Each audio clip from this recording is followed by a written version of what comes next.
السلام علیکم، چینل پہ خوش آمدید۔ نیو ویڈیو اپڈیٹس کے لیے چینل کو سبسکرائب کر لیجئے اور بیل آئیکن کو پریس کر لیجئے۔ ناظرین، آج کی کہانی کا عنوان ہے پری بانو اور شہزادہ احمد۔ قدیم زمانے میں ہندوستان کے کسی حصے میں ایک نہایت نیک اور انصاف پسند بادشاہ رہتا تھا۔ اس کے 3 بڑے لڑکے تھے۔ سب سے بڑا حسین، منجلا علی، چھوٹا احمد۔ بادشاہ سب سے یکساں محبت کرتا تھا۔ ان تینوں بھائیوں کی ایک چچا زاد بہن نور النہار تھی۔ نور النہار بے حد حسین اور ذہین لڑکی تھی۔ حسین، علی اور احمد تینوں اس سے محبت کرتے تھے اور ہر ایک کی خواہش تھی کہ میری شادی نور النہار سے ہو جائے۔ بادشاہ بھی اس بات سے واقف تھا اور چاہتا تھا کہ کسی طرح اس معاملے کا تصفیہ ہو جائے۔ بہت غور کے بعد ایک روز اس نے تینوں بیٹوں کو بلایا اور کہا کہ تم تینوں سفر کے لیے جاؤ اور میرے حسب مرضی کچھ تحفے لاؤ، جس کا تحفہ سب سے اچھا ہوگا اس سے نور النہار کی شادی کر دوں گا۔ تینوں بیٹے نے سر تسلیم خم کیا اور سفر کے لیے روانہ ہو گئے۔ بادشاہ نے معقول زادرات دے کر سب کو رخصت کیا۔ حدود شہر تک وہ ایک ساتھ رہے، پھر الگ الگ سمت میں روانہ ہو گئے۔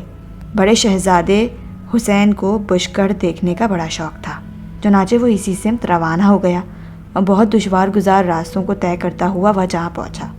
شہر کی زیبائش دیکھ کر اسے بہت خوشی ہوئی۔ رعایا بہت خوشحال تھی اور زر و جواہرات کی ہر طرف فراوانی نظر آتی تھی۔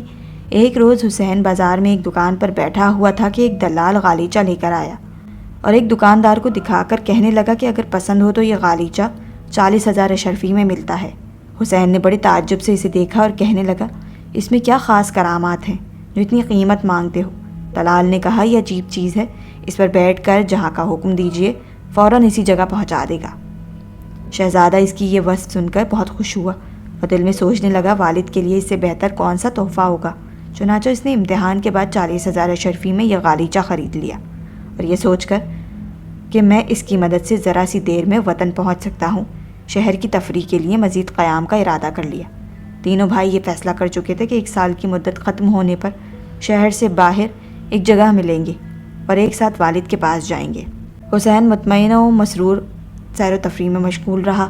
ایک روز اس نے وہاں کا بت خانہ دیکھا جہاں پیتل کے قدم آدم بت تھے اور لاتعداد جواہرات بطور نظر وہاں چڑھائے جاتے تھے۔ بت خانے کے چاروں طرف باغ تھا، اس میں بھی جگہ جگہ بت نصب تھے۔ قریب ہی شاہی محل تھا، اس کے چاروں طرف عمارتیں بنی ہوئی تھیں۔ ان میں بعض اس طرح بنائی گئی تھیں کہ جہاں چاہو ان کو لے جاؤ۔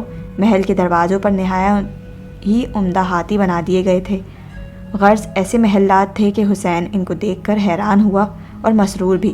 جب بھائیوں کے ملنے کا وقت آیا تو حسین اپنا غالیچے پر بیٹھ کر روانہ ہو گیا اور جگہ مقرر پر پہنچ گیا۔ دوسرے 2 بھائیوں کا انتظار کرنے لگا۔ شہزادہ علی سفر کرتا ہوا شیراز جا پہنچا اور شہر میں ایک مکان لے کر رہنے لگا۔ اس کی تلاش میں اپنے والد کے لیے کیا تحفہ لے کر جانا چاہیے۔ ایک روز اس کو بھی ایک سوداگر ملا اور ہاتھی دانت کی 1 گز کے قریب لمبی دوربین دکھا کر کہنے لگا کہ یہ آپ جیسے رئیسوں کے قابل تحفہ ہے، اس کی 40,000 اشرفی قیمت ہے۔ علی نے پوچھا کہ اس میں کیا کمال ہے؟ صرف اتنے سے ہاتھی دانت کے ٹکڑے اس قدر قیمت کی تو کوئی بیوقوف ہی شخص خریدے گا۔ سوداگر کہنے لگا، جناب یہ صرف ہاتھی دانت نہیں ہے، اس میں عجوبہ ہے۔ آپ کو جس چیز کے دیکھنے کی خواہش ہو اس میں دیکھیے، فوراً 1000 میل کا حال آئینے کے سامنے آ جاتا ہے۔ علی نے دوربین لے کر پہلے اپنے باپ کا حال دریافت کیا تو معلوم ہوا کہ دربار میں بیٹھا ہوا فیصلہ کر رہا ہے۔ اس نادر دوربین کو دیکھ کر بہت خوش ہوا اور دل میں خیال کیا کہ والد کے لیے اس سے بہتر اور کیا تحفہ ہو سکتا ہے۔ چنانچہ اس نے قیمت ادا کر کے دوربین لے لی اور جگہ مقررہ کی طرف روانہ ہوا اور دشوار گزار سفر طے کرتا ہوا وہاں پہنچا اور بڑے بھائی سے مل کر بہت خوش ہوا۔ شہزادہ احمد بھائیوں سے الگ الگ ہو کر سمرقند پہنچا اور کسی عمدہ تحفے کی تلاش میں پھرتا رہا۔ ایک روز ایک شخص اس کو بازار میں ملا جو ایک مصنوعی سیب لا رہا تھا۔ اس نے احمد سے مخاطب ہو کر کہا کہ آپ کسی ملک کے شہزادے معلوم ہوتے ہیں، یہ سیب ملاحظہ فرمائیے، بادشاہوں کے قابل تحفہ ہے۔ احمد نے پوچھا، اس کی قیمت کیا ہے؟ کہنے لگا 20,000 اشرفیہ۔ احمد نے کہا، بھائی اس میں کیا قدرت ہے؟ بظاہر تو ایک معمولی مصنوعی سیب ہے۔ وہ شخص کہنے لگا کہ اس کی تاثیر یہ ہے کہ اگر کسی قریب المرگ بیمار کو سنگھا دیا جائے تو وہ تندرست ہو جائے گا۔ احمد وہاں کے دار و شفا میں کئی مریضوں پر تجربہ کیا اور جب صحیح ثابت ہوا تو باپ کے لیے یہ عجیب و غریب تحفہ 20,000 اشرفیاں دے کر خرید لیا۔ پھر یہ بھی منزل مقصود کے لیے روانہ ہوا اور آخر میں اپنے بھائیوں سے جا ملا۔ وہاں تینوں نے اپنے اپنے تحفے ایک دوسرے کو دکھائے اور خود ہی کہنے لگے، بظاہر والد صاحب بھی یہ فیصلہ نہیں کر سکیں گے کہ کس کا تحفہ عمدہ ہے۔ ایک روز سب نے کہا کہ علی تم اپنی دوربین سے دیکھو نور النہار کیا کر رہی ہے۔ علی نے دوربین لگا کر دیکھا اور کہنے لگا کہ وہ سخت بیمار ہے اور سب اس کے گرد پریشان بیٹھے ہیں۔ باقی دونوں بھائیوں نے بھی باری باری یہ حال دیکھا تو پریشان ہو گئے اور حسین غالیچے پر بیٹھ کر حکم دیا کہ نور النہار کے کمرے کے سامنے ہمیں پہنچا دے۔ غالیچہ اڑا اور چند لمحوں میں کمرے کے سامنے دروازے پر آ کر ٹھہر گیا۔ شہزادے جٹ اندر جا پہنچے تو بادشاہ ان کو دیکھ کر حیران رہ گیا۔ احمد نے فوراً سیب نکال کر نور النہار کو سنگھایا۔ اس کو اسی وقت ہوش آ گیا اور تھوڑی دیر بعد وہ بالکل صحت یاب ہو گئی۔ تینوں شہزادوں نے اپنے اپنے تحفے بادشاہ کے سامنے پیش کیے۔ بادشاہ بہت خوش ہوا، پھر کہنے لگا اس وقت تینوں تحفوں نے برابر کام دیا ہے۔ اگر ان میں سے ایک بھی موجود نہ ہوتا تو نور النہار اچھی نہیں ہو سکتی تھی، اس لیے میرے خیال میں کسی کو فوقیت نہیں دی جا سکتی۔ سمجھتا ہوں کہ جنگل میں چل کر تم تینوں تیر چلاؤ، جس کا تیر سب سے آگے نکل جائے گا اسی سے نور النہار کا عقد کروں گا۔ شہزادے راضی ہو گئے اور جنگل میں جا کر ایک کھلے میدان میں تیر چلائے۔ احمد کا تیر تو کسی کو نظر نہ آیا، چند دور و نزدیک تلاش کیا لیکن اس کا پتہ نہ چلا۔ باقی حسین اور علی میں علی کا تیر آگے نکل گیا، چنانچہ بادشاہ نے نور النہار کی شادی علی سے کر دی۔ احمد اور حسین اس تقریب میں شریک نہیں ہوئے۔ حسین نے فقیری لے لی اور گوشہ نشین ہو گیا، لیکن احمد پریشان تھا کہ میرا تیر کہاں گیا، چنانچہ وہ اس کی تلاش میں روانہ ہو گیا۔ 3-4 میل آگے جا کر احمد کو اپنا تیر زمین میں دھسا ہوا ملا۔ وہ حیران تھا کہ تیر یہاں کیسے آ گیا۔ تیر لے کر وہ اپنے والد کو دکھانے کا ارادہ رکھتا تھا کہ آپ نے بہت جلدی فیصلہ کر دیا، حالانکہ اتفاقاً میرا تیر وہیں تھا۔ ایک دروازہ نظر آنے لگا۔ احمد رفع استجاب کے لیے دروازہ کھول کر اندر داخل ہوا۔ وسیع میدان میں ایک نفیس محل نظر آیا۔ اس طرف بڑھا تو اندر سے ایک محجبین زہرا ماہتاب نوجوان شہزادی چند کنیزوں کے جھرمٹ میں نکلی اور احمد کے قریب آئی۔ احمد نے بڑے ادب سے سلام کیا۔ شہزادی نے اس کو خوش آمدید کہا اور نام لے کر خیر و عافیت کی خبر پوچھی۔ احمد حیران رہ گیا کہ اس کو میرا نام کیسے معلوم ہوا۔ آخر وہ ضبط نہ کر سکا اور پوچھا کہ آپ مجھے کیسے جانتی ہیں؟ وہ محجبین مسکرائی اور احمد سے کہنے لگی کہ آئیے پہلے تشریف رکھیے، پھر میں سب حال عرض کروں گی۔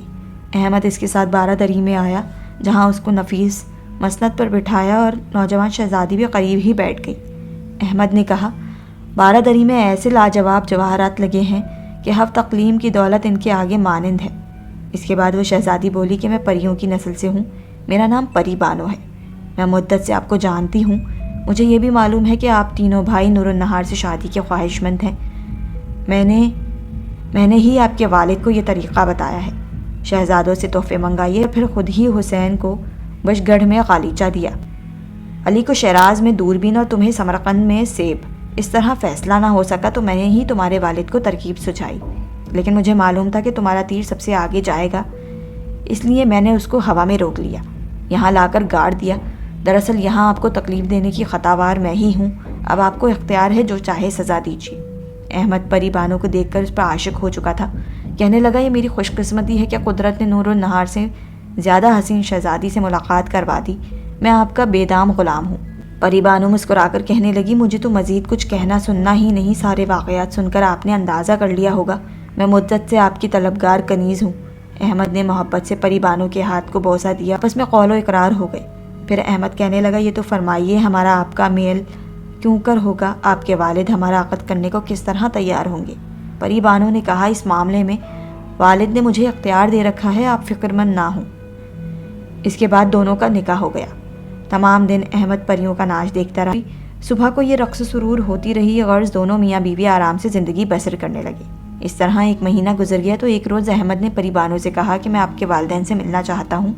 پری بانو کہنے لگی کہ یوں تو آپ کو اختیار ہے، جہاں دل چاہے جائیے، لیکن یہ سمجھ لیجئے کہ اگر مجھ سے بے وفائی برتی تو میں زندہ نہیں رہوں گی، آپ کی جدائی میرے برداشت سے باہر ہے۔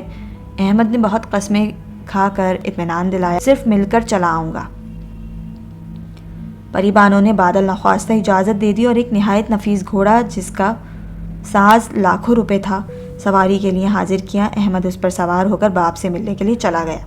علی کی شادی کے بعد حسین اور احمد نظر نہ آئے تو بادشاہ نے وزیر سے پوچھا، کہنے لگا حضور حسین تو گوشہ نشین ہو گئے ہیں، لیکن احمد کا پتہ نہیں کہاں چلے گئے۔ بادشاہ بہت پریشان ہوا اور منادی کرا دی کہ جو احمد کو ڈھونڈ کر لائے گا منہ مانگا انعام پائے گا، لیکن اس کا پتہ نہ چلا۔ آخر ایک روز بادشاہ نے نجومیوں بلا کر احوال دریافت کیا تو نجومیوں نے حساب لگایا اور کہا کہ حضور شہزادہ زندہ سلامت ہیں، بڑے عیش و آرام میں ہیں، عنقریب آپ سے ملیں گے۔ بادشاہ اس دن سے ان کی آمد کا انتظار کرنے لگا۔ احمد پریبانوں سے رخصت ہو کر باپ سے ملنے چلا تو راہ میں لوگوں نے اس کو دیکھا تو ایک جمع غفیر جمع ہو گیا اور محل تک ہمراہ آیا۔ بادشاہ نے پوچھا یہ کیسا غل ہے؟ لوگوں نے عرض کیا شہزادہ احمد آئے ہیں۔ اتنے میں احمد آ کر باپ کے قدموں میں گر گیا۔ بادشاہ نے اٹھا کر سینے سے لگایا اور پھر پوچھنے لگا تم کہاں چلے گئے تھے؟ مجھے معلوم ہے کہ نور النہار کی شادی علی سے ہونے کی وجہ سے تم ناراض ہو گئے، لیکن پھر بھی کم از کم مجھے پتہ تو بتا دیتے۔ احمد نے کہا میں اپنے تیر کی تلاش میں گیا تھا، پھر ایک ایسی جگہ پہنچ گیا کہ اس کو عرض نہیں کر سکتا۔ بہرحال اب خوش ہوں اور جلدی جلد قدم بوسی کرتا رہوں گا۔ بادشاہ نے کہا تم خوش ہو تو میں بھی خوش ہوں، تمہارا راز معلوم کرنے کی خواہش بھی نہیں، بس اتنا ہے کہ کبھی کبھی صورت دکھا جایا کرو۔ احمد نے وعدہ کیا کہ وقتاً فوقتاً حاضر ہوتا رہوں گا۔ اس کے بعد باپ سے رخصت ہو کر پری بانو کے پاس آیا۔ وہ بھی چشم برات تھی، بڑی محبت سے استقبال کیا اور اندر لے گئی۔ اس کے بعد پھر عیش و عشرت سے رہنے لگی۔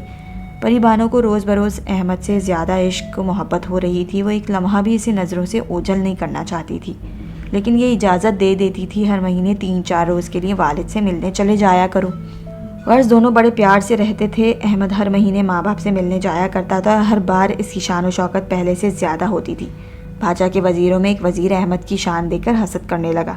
ایک روز موقع پا کر اس نے شہزادے کی شکایت بادشاہ سے کر دی، احمد اپنی جائے رہائش آپ سے پوشیدہ رکھتے ہیں اور میں دیکھتا ہوں کہ ان کی حشمت و دولت روزانہ بڑھ رہی ہے، کہیں وہ فوجی طاقت پیدا کر کے آپ پر حملہ نہ کر دیں اور آپ بے خبری میں نقصان نہ اٹھائیں۔ نور النہار کی شادی کے سلسلے میں وہ ناراض بھی ہیں۔ اس وقت کی یہ بات بادشاہ کو کھٹک گئی۔